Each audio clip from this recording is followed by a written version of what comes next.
The election of 1860 is considered as the first of three critical elections in the U.S. because it produced sharp and enduring changes in party loyalties. Three parties involved in this election were the Democratic, Republican, and the Constitutional Union Party. At the center of each party was the discussion of slavery. For the Democratic Party, who were in support of slavery, this topic caused lots of turmoil. At the Democratic Convention in Charleston, South Carolina, held to choose the presidential candidate, Northern Democrats and Southern Democrats got in a major dispute when the Northern Democrats suggested candidate Stephen Douglas. The Southern Democrats felt that Douglas was a traitor because he supported popular sovereignty, permitting territories to choose not to have slavery. This caused the Southern Democrats to leave the convention in a state of anger. Later, the two sections would choose separate candidates, John C. Breckinridge for the South and Stephen Douglas for the Northern Democrats. In other news, the Republican Party, who largely opposed slavery, realized that the Democratic division gave them the opportunity to win the election. They chose Abraham Lincoln as their candidate. The third party to arrive during this time was the Constitutional Union Party. They were a group of people supporting moderation. They felt the best way out of present national difficulties was to choose neither side of the divided argument. For their candidate, they chose John Bell of Tennessee, a wealthy slave owner.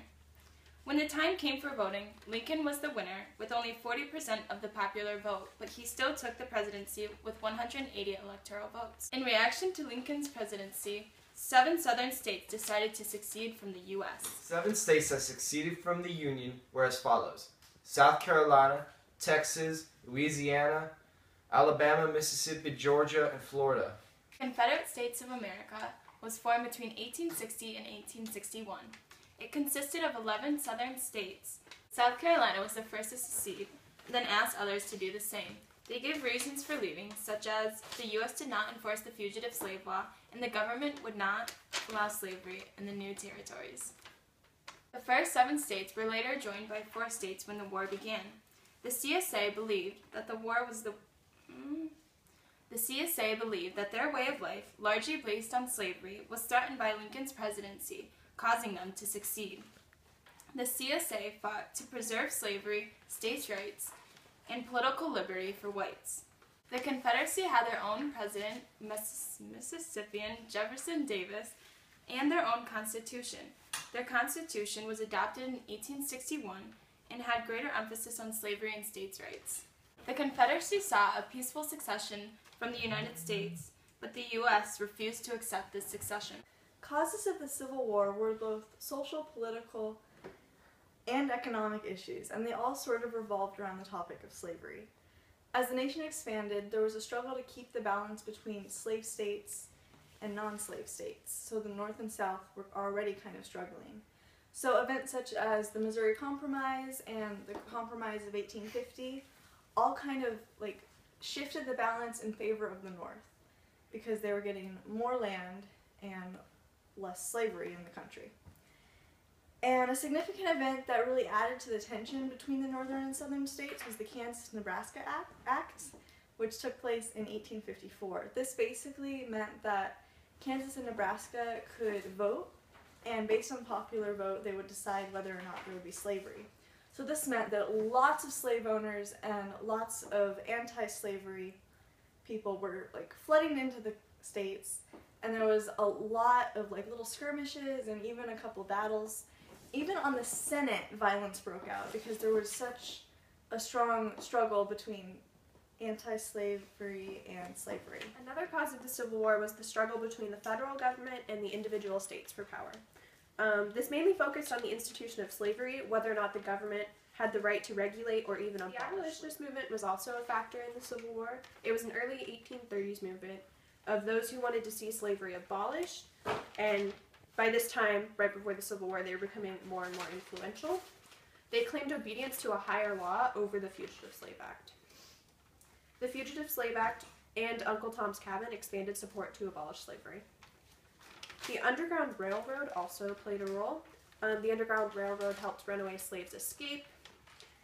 When slave owners went to the north to retrieve their runaway slaves, they were often beaten by abolitionists, and the Southerners saw this as the Northerners wanting to choose which parts of the Constitution they would enforce while expecting the South to follow all of the rules. The Civil War is the struggle between the federal government and the individual states for power. This focused on the institution of slavery, whether or not the government had the right to regulate or abolish slavery, which widened the divide between the states and the government. And the abolitionist movement also played a huge role in this. The abolitionist movement was early in the 1830s. Those who wanted to see slavery abolished were becoming more influential. They claimed obedience to a higher law over the Fugitive Slave Act. As more and more tension arose between the northern and southern states, and as the abolitionist movement grew stronger, war was almost guaranteed, and it broke out in 1861 at Fort Sumter. Abraham Lincoln was president from March 4th, 1861 to April 5th, 1865. He was a self-taught Illinois lawyer and a legislator with a reputation as an opponent of slavery. He was a sharp military strategist and an inspiring. His Emancipation Proclamation, issued in 1863, freed all slaves in the rebellious states and paved the way for slavery's eventual abolition. Lincoln's Gettysburg Address, later that year, stands as one of the most famous and influential pieces of oratory in American history. He is regarded as one of America's greatest presidents. Lincoln never specifically called for the emancipation of slaves. However, he did play a large role in the Emancipation Proclamation and in the Civil War, since he was president during that time. However, long before he was president, he was anti-slavery, and he once said in a speech in 1854 that, "You say A is white and B is black. It is color then, the lighter, having the right to enslave the darker. Take care. By this rule you are to be slave to the first man you meet, with fairer skin than your own. Clearly, Lincoln did not believe in slavery on a moral or social level. The assassination of President Abraham Lincoln happened on April 14th, 1865 in Ford's Theater while watching the production My American Cousin.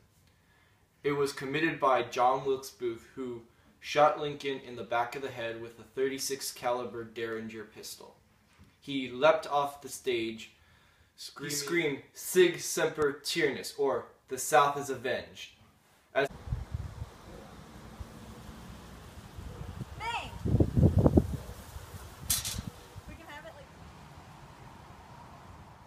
After Lincoln's assassination, Andrew Johnson took over.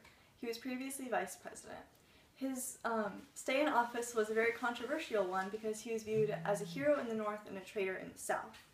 This was because previously he had been part of the Senate, and he had refused to leave the Senate even when Tennessee seceded from the Union. On February 24th, 1868, the House of Representatives impeached Johnson. He thought the Reconstruction laws were unconstitutional, and these laws provided suffrage to free slaves and prevented former Southern rebels from regaining control of the state governments. And there's a quote from Johnson, "And as long as I am president, it shall be a government for white men." He thought that these Reconstruction laws were unconstitutional and repeatedly blocked their enforcement and gave pardons to ex-rebels. So that was the part that led to his impeachment, and also he went against the Tenure of Office Acts during 1867, which made it impossible for presidents to dismiss important government officials without the permission of the Senate. Johnson suspended a Secretary of War, Edwin Stanton, and challenged the Office Acts, and eventually that led to the Congress voting for his impeachment, and they won the vote 126 to 47. But eventually he was never removed from president because the Senate never passed that. So he didn't have much time left in office by then, but he stayed.